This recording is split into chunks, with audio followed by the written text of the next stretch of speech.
Bonjour à tous les amis, c'est encore moi Kevin, auteur du blog Le Japon en noir et blanc. Aujourd'hui une nouvelle vidéo, une petite balade. En plus j'ai un invité spécial.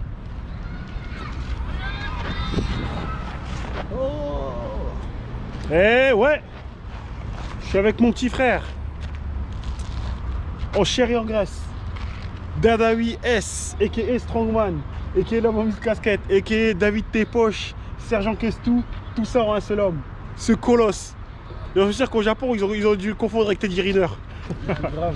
Eh ouais. Bon allez, c'est intéressant là, parce que je suis avec mon petit frère, et on va pouvoir faire une petite vidéo tranquille. Il a toujours eu un intérêt pour le Japon, pour la culture asiatique, pour la Chine et tout ça. Et là, il a décidé de sauter le pas pour venir me voir. Moi, ça me fait plaisir, hein, vu que c'est la première fois qu'un membre de ma famille vient me voir au Japon. Donc ça me fait énormément plaisir. Même si c'était un peu difficile avec l'emploi du temps. Vous savez, au Japon, on n'a pas beaucoup de vacances et tout ça. Bref, donc maintenant qu'il est là, j'aimerais lui poser des questions. Parce que lui, il suit un peu tout le monde hein, sur YouTube. Hein. Il ne suit pas que moi. Hein. Voilà, même c'est mon petit frère, je lui dis, suis pas les autres, il suit un peu tout le monde. Il suit un peu tout le monde sur YouTube.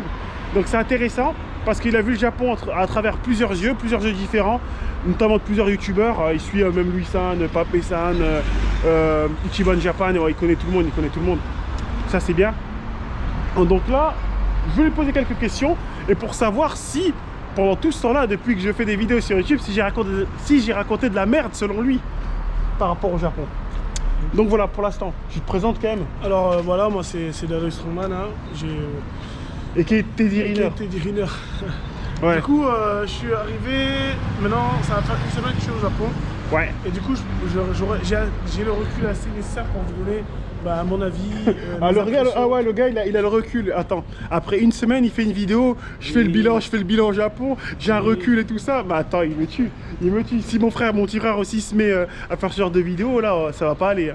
Franchement ça va pas aller. Bon bref, parle-nous après une semaine, tes impressions, une semaine au Japon. Une semaine aux impressions, on va dire que c'est une ville qui est vraiment sympa. Ils sont vraiment pas du tout dans la ville, tu veux dire quoi? Tu veux dire Osaka?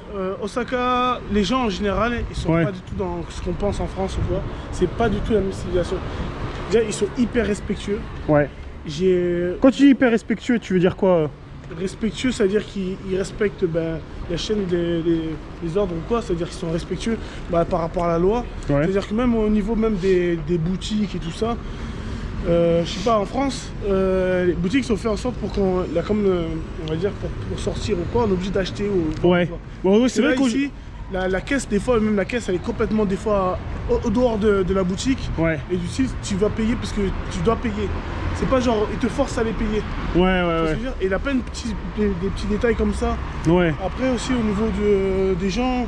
Ah oui, on va parler clair, hein. Attends. On va parler vrai, hein. Il n'y a pas de racisme ici. Ok.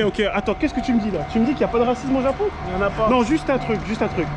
Est-ce que tu as eu ces fameuses anecdotes Madine pompe à vélo? Madine la pompe à vélo? Au sujet du train, des trucs comme ça, des fois, t'as pas eu des trucs de racisme et de discrimination un peu? Voilà. Y a pas eu des gens qui t'ont dit oh dégage de là, sale noir? Non, honnêtement, ok. Je vais vous dire, on va parler vrai. Hein. Ouais. Le Japon, le racisme, ça n'existe pas. Pourquoi ça n'existe pas? Même cette sensation de se sentir étranger, ça n'existe pas. Franchement, tu te sentais mieux. Si t'as une comparaison, tu te sentais mieux à Osaka qu'à Paris? Je suis allé à Paris juste avant de venir et tout ça. Moi, je suis du sud. Moi, je suis un sudiste. Ouais. Mais en gros, en plus, je me suis senti 1000 fois mieux dans la grande ville et tout ça ici. Pourtant, je suis assez imposant. Ici, c'est vrai. Toujours en noir et tout ça. J'ai un manteau rouge. Ouais. Et même avec un manteau rouge, les gens ils s'en foutent, ils font leur vie, ils sont tranquilles. Et ils me servent, ils me remercient tout ça. Ouais. Il y a le Shinkansen là qui passe. Ah même pas, ça quand même marchandise, Ils te remercient et tout ça. Non, vraiment, on est dans une autre philosophie, les gens ils sont vraiment sympas, c'est vraiment zen. Le fait de dire zen, calme et tout ça, c'est vraiment ça, la plénitude. Moi je me suis jamais senti aussi calme, genre on est parti voir des temples. Ouais. Dans les temples, je suis allé à Nara, je suis allé à Kyoto, voir tous les temples à Kyoto. Je suis parti à Kobe, manger le bon bœuf de Kobe et tout ça. Ouais. Et réellement, tous les bons endroits, c'est sympa. Après, les endroits où il y a beaucoup de touristes, c'est-à-dire beaucoup caucasiens, style américain, européens. Ouais, les gens, c'est un peu plus différent par contre. C'est un peu différent. Ouais, mais ça reste quand même, voilà, c'est rien en comparaison. Si tu peux comparer, parce que toi, t'as en plus, Ils sont différents, mais pas là, forcément. à Paris, tu étais dans le 9-3, tu étais à Sevran. Ouais. Après, dans le sud, tu étais vers Perpignan. Ouais. Et après, là, tu étais à Osaka. Tu as fait t'as fait quasiment 3 endroits en une semaine. Où est-ce que tu as ressenti où tu t'es senti le mieux? Honnêtement, ici à Osaka. Tu te sentis même mieux qu'à Perpignan là-bas? Ouais, parce que, en fait, déjà, je vous le dis, déjà, ah oui, il y a un truc qui m'a surpris. Ouais. C'est genre, il y avait au moins 5, allez, peut-être 1000 personnes. Et calme. J'ai jamais vu ça. Et calme. Ouais. C'est calme. Les gens, même dans la ville et tout ça, ils sont calmes. Ouais. Pas un bruit, rien. Peut-être le niveau sonore, même quand ils parlent, ouais, le niveau sonore. Quand ils parlent, ils respectent. Je vais avouer, je vous le dis, hein, moi vers Perpignan, quand je suis en Espagne, les Espagnols ils parlent fort. Hein. Ouais. Je suis désolé, mais ils hurlent. Ils hurlent, vraiment. Ouais, ils hurlent, ok. C'est vrai que moi aussi, c'est un truc que j'apprécie vraiment au Japon. C'est, comment dire, c'est ce calme ambiant. Il y a une ambiance quand même ambiante qui est assez calme, assez posée. Et ouais, bah, je trouve ça très très intéressant. Donc, on continue la balade. Hein. Là, je marche là, pour ceux qui savent, je suis toujours en ville. Et là, on continue la balade. Je lui fais visiter un peu tout ça, les quartiers et tout ça. Donc voilà. J'ai une autre question pour mon petit frère. Maintenant que tu as vécu un peu, comment dire, le mode de vie un peu à la japonaise, entre guillemets. Parce que moi, mon petit frère, il est venu en touriste, mais je lui ai quand même mis, en fait, ce qui a été bien, il est venu avec son pote, c'est que malgré qu'ils soient là à des endroits touristiques, ils ont toujours essayé de sortir des chantiers battus. Quand je dis ça, ça veut dire qu'ils ont toujours été d'aller dans les petits coins, d'essayer de manger à la japonaise, éviter les endroits, les attrapes touristes, tout ça. Et moi, j'aimerais savoir ton avis par rapport à ça. Comment as-tu vécu comment dire, ton voyage à ce niveau-là? Penses-tu que le Japon est vraiment un pays qui est fait pour les touristes? Ou penses-tu que si vous venez au Japon, que même en parlant pas japonais, c'est possible de survivre comme ça au Japon? Bien sûr. Bien sûr. Même sans parler japonais, c'est possible? Même sans parler japonais, c'est bien sûr c'est possible parce qu'ils vont être dans la totalité de la compréhension. C'est-à-dire si on leur demande quelque chose, ils vont vraiment tout faire pour vraiment vous aider. C'est-à-dire genre moi par exemple une fois je ne trouvais pas mon chemin, j'étais dans une autre gare et tout ça. La personne elle m'a suivi jusqu'à genre une demi-heure, elle m'a montré le bon endroit et tout ça. Pour vraiment être sûr que je comprenne et que je ne sois pas perdu. Ouais, carrément. Ça, c'est vraiment, ça c'est juste énorme. Ouais, mais c'est vrai, moi ça c'est un truc, moi je pense pas que ce soit partout pareil en France. Mais moi j'ai un certain coup de gueule parce que c'est vrai que en France, moi là, les souvenirs que j'ai de la France, c'est que quand tu demandes le chemin à quelqu'un, la meuf elle va se sentir agressée, elle va penser que tu veux la serrer ou un truc comme ça. Alors qu'ici, que ce soit une fille, une jolie fille, une vieille femme, un homme, un truc, tout le monde, même l'enfant, ils vont te guider. Donc moi je trouve ça bien au Japon. On n'est pas encore dans ça y est, tu demandes quelque chose à quelqu'un, c'est une agression. Moi je trouve c'est bien, c'est vrai, t'as pas ressenti ça. Pourtant t'es étranger, il n'y a personne qui a sursauté en te voyant arriver. Non, jamais. Ouais, là on est dans un parc là. Toujours hein. Ok. Là on est dans mon parc fétiche, on va se poser sur un banc, on va continuer notre petite discussion à la bien. Voilà.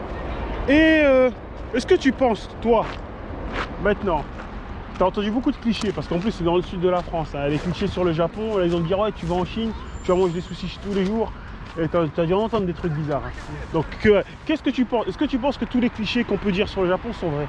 Non. Déjà, les trucs du Japon, dès qu'ils mettent Japon, ils pensent au sushi. Les sushis, il n'y en a pas beaucoup, ils n'en proposent pas beaucoup. Ils n'en proposent pas beaucoup, ouais, c'est pas le plat principal. Tu vas pas manger du sushi au petit-déj. Le plat le plus commun, le plus connu au Japon. Au niveau de la nourriture, c'est pas du tout ça. Ouais. T'en as un bon là. 2 gros bancs. Bon, on va se poser ici. Hein. Bon, tu te poses là, ce côté-là. Ouais. Voilà. Je suis toujours là les amis hein. Donc ouais voilà au niveau de la nourriture parce que t'as l'air d'être t'as un physique assez imposant, assez gourmand. Oui voilà. Donc qu'est-ce que tu peux nous dire sur la nourriture? Au niveau des quantités déjà c'est les bonnes quantités. C'est les bonnes quantités ouais. Jamais tu t'es senti jamais t'es senti pourtant t'es en forme hein. Donc t'as l'habitude, jamais tu t'es senti jamais t'as eu faim. En fait la nourriture ici elle est bonne hein. Vraiment moi j'ai goûté vraiment les trucs vraiment trop excellents. La viande déjà. Ouais. Ah, un truc qui m'a vraiment surpris, c'est la qualité de la viande. Ah, de l'eau. Ah ouais, ça c'est intéressant ça. Pourtant on est dans une grande ville, on se dit bon là peut-être les stations d'épuration c'est... Oh, il est tombé le petit.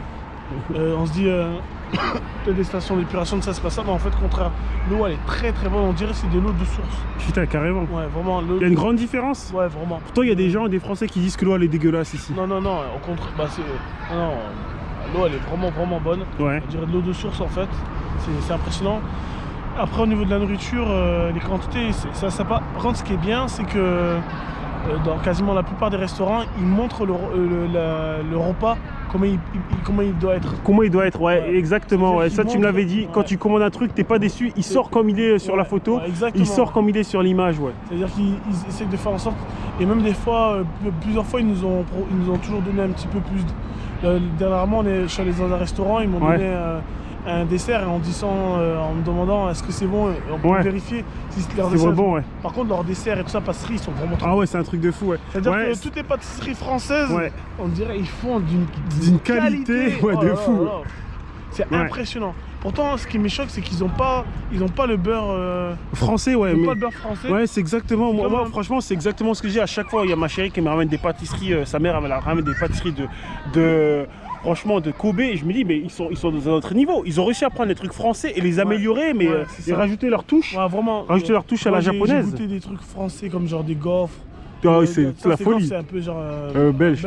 Mais c'est la folie. C'est vraiment trop bon. Ouais. Ah oui, les chouquettes, les choux. Ouais, les chouquettes, laisse ton.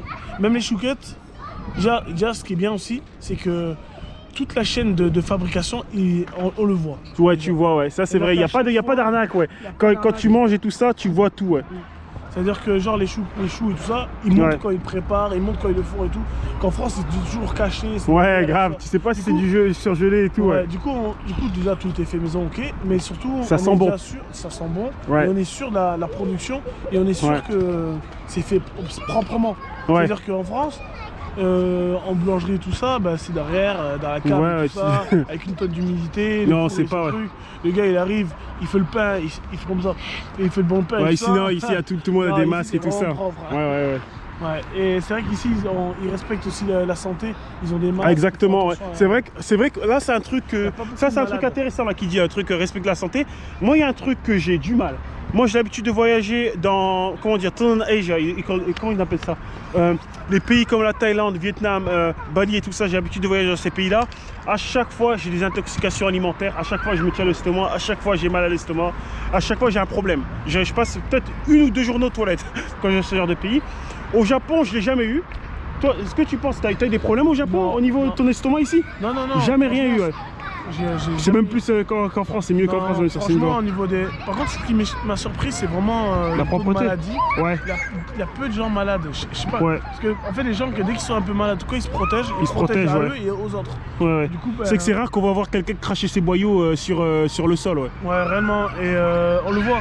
Comme par exemple les ambulances. Ouais. Genre en France ou à Paris, on va tout le temps entendre au moins une sirène d'ambulance, de pompiers. Ouais. Ici, il y a très peu. Regardez, hyper rapide. Ouais, le Shinkansen, ouais. Là, les enfants, ils s'amusent. Hein. Ouais, il a peu de maladies, vraiment. Il a peu de malades. Ouais. Et ce qui est impressionnant, c'est que dès qu'ils vont faire froid ou chaud, ils vont se protéger aux autres. Ouais. Du coup, j'ai vu très peu de personnes malades. Et après, ce qui m'a surpris aussi, c'est vraiment que, aussi, comme voilà, vous savez, les personnes en situation de handicap, ils sont enceintes de tout le monde. C'est-à-dire qu'ils les aident tous. Ouais. Ah oui, surtout ça. Toutes les rues, il y a des signalisations pour les personnes non-voyantes. C'est-à-dire qu'il y a la balistique sur la rue. Ah oui, le truc là, la bonne jaune. Ouais, ça c'est vrai ça. Pour les, c'est vrai que pour les personnes, pour les personnes non-voyantes ou malvoyantes et tout ça, il y a la bande jaune là partout effectivement. Mais voilà, mais c'est intéressant. C'est des petits détails, mais qui font que le Japon c'est vraiment bien. Venez voir. Ouais. Là, je pense que cette période c'est une bonne période parce qu'il n'y a pas forcément énormément de touristes. C'est pas fort. Les gens ils vont pas voyager, il fait pas forcément beau. C'est encore mieux parce que les gens sont plus calmes, vraiment c'est top. Ok. Bah, merci beaucoup. Hein. C'était une vidéo avec Dadawies, mon petit frère et tout ça. Donc n'hésitez pas à le rejoindre sur sa chaîne YouTube. Dadawies, il débute, il n'a pas encore beaucoup d'abonnés. Abonnez-vous à sa chaîne. Il propose de très beaux contenus. Moi franchement j'apprécie. Je regarde, c'est la famille, mais je regarde aussi. Ouais. Moi j'aime bien les contenus de qualité. Hein. Moi tu as beau être de ma famille, si tu fais de la merde, hein, je regarde pas. Lui c'est bien, c'est mon petit frère, il fait de la qualité.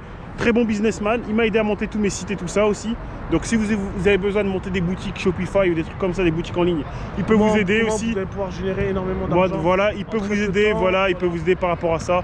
Donc voilà, j'ai que ça à dire. Hein. Donc n'hésitez pas à vous abonner sur la chaîne YouTube Le Japon Noir et Blanc. N'hésitez pas à vous abonner sur la chaîne Dadawi S et sur son Instagram. La bise. Voilà, tout ça en description. La bise.